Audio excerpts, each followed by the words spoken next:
રામ જય અરુણાચલ. સદગુરુનું ચિંતન વાક્ય: શ્રદ્ધા વિના ધીરજ આવતી નથી. Patience does not come without faith.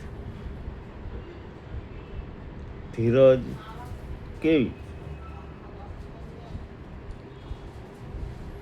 બે શબ્દોમાં કેવું હોય તો સબરી જેવી. ધીરજ સબરી જેવી અને સાથે પાછી શ્રદ્ધા. મેરે રામ આએંગે. દરરોજ બોર વીણીને રાખે, સાફ કરીને રાખે, ચાખી નહીં રાખે. મીઠા છે ને, આવશે રામ, વર્ષો પછી આવે.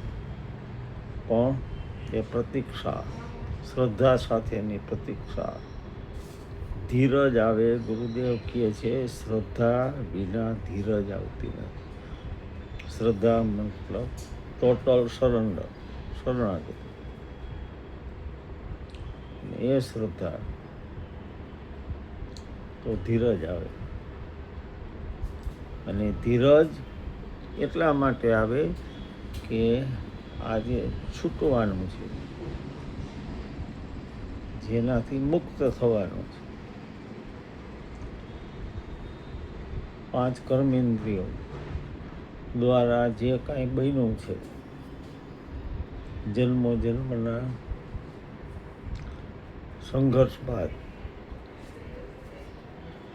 એ જે પ્રોસેસ છે, જેને તમે મેડિટેશન, સાધના કહો, સંઘર્ષ કહો, હાડમારી કહો, અલગ અલગ પરિસ્થિતિમાંથી તમને જીવન પસાર કરે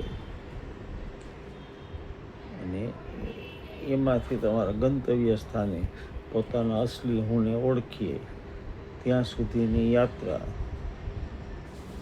એમાં ધીરજ છે. આંબો વાવે દાદા, ફળ ખાય પોતરા. શ્રદ્ધા હોય, વાવશે, ઉગશે, ફૂલશે, ફોરમશે અને ખોક એનો રસાસ્વાદ કરશે કે જેમ એમના પરદાદાએ વાવેલાનું પોતે ઉપભોગ કરે છે. સદગુરુ કહે છે શ્રદ્ધા વિના ધીરજ આવતી નથી. તો ધીરજ માટે શ્રદ્ધા રાખવી. કેવી શ્રદ્ધા? લોકમાન્ય તિલકને કોકે પૂછ્યું હતું કે ક્યાં સુધી શ્રદ્ધા રાખવી, કે અંધશ્રદ્ધા છાતી ઉપર બેસીને ગળું ન દબાવી દે ત્યાં સુધી.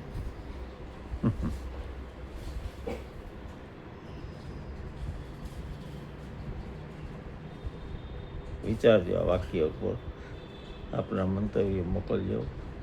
વાક્ય ફરીથી સાંભળો, મનન કરો, ચિંતન કરો. સદગુરુ શ્રી ગોરજી કહે છે શ્રદ્ધા વિના ધીરજ આવતી નથી. Patience does not come without faith.